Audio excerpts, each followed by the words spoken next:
Hi, my name is Tiana Washington. I'm here to tell you how to be an investor. I'm an investor myself. I invest into different types of stocks, and during coronavirus is the best time to invest in stocks because of all the low cost it is to buy stocks due to coronavirus. Um, right now I invest in three stocks, but back onto the subject about how to become an investor. Let's start with what investing is. Investing basically is when you take your money and you put it into a stock or a bond and it makes a profit for you. Basically working your money working for you. There are like plenty of different types of investment, but the ones that I'm very familiar with is mutual funds, stocks, bonds, exchange traded funds, index funds, certificate of deposit, and municipal funds. Mutual funds are basically a fund that diversifies your money without you picking individual stock and bond, which comes in handy sometimes because I know you guys don't want to pick it out every little bit. But it helps out a lot with, the time if you have less time and you don't want to pick everything out per se. It helps with that. Stocks basically is you put your money into buying a piece of a company. And when you buy that company, you get the percentage that you bought. And as long as that company is making a lot of money, you get your percentage from it and you make a profit from that. When it comes to stocks, they are very risky, meaning that if you put your money into it and that company loses, you lose your money too. It's no getting it back at all. But stocks have the best returns when it comes to investing. Then you have bonds. Bonds is basically an essential loan that you put your money into and it builds interest, meaning that in the future you're guaranteed a payment, as if like with stocks you aren't guaranteed a payment, but with bonds you have a promised payment.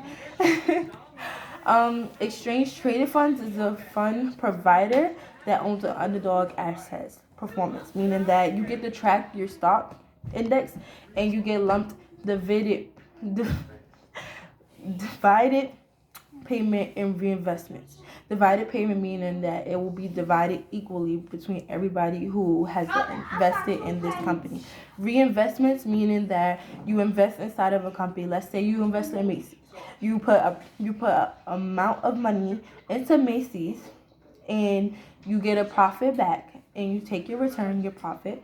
And when you take it, you put it back into the investment, meaning that you don't spend it, you just put it right back. That's reinvestments. Um, Index funds is basically where you track a specific type of stock bond and another type of investment. That's when you specifically, track that type of stock.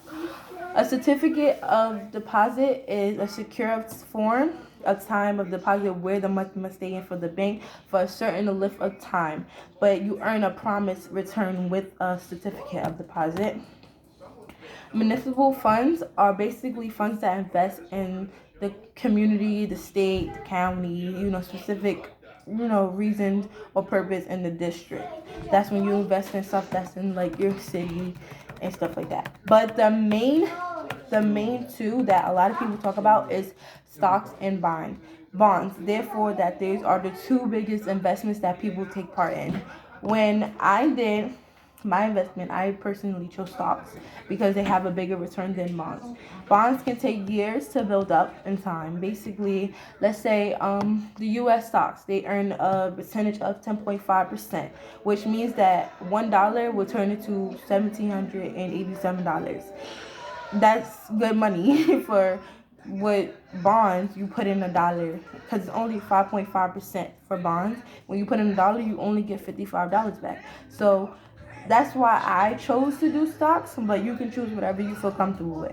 A lot of people like to have a set payment and they want their payment back, which I would grow bonds if you want to do that, because bonds you are promised a payment, meaning that if you put money in it, you're going to get money out regardless.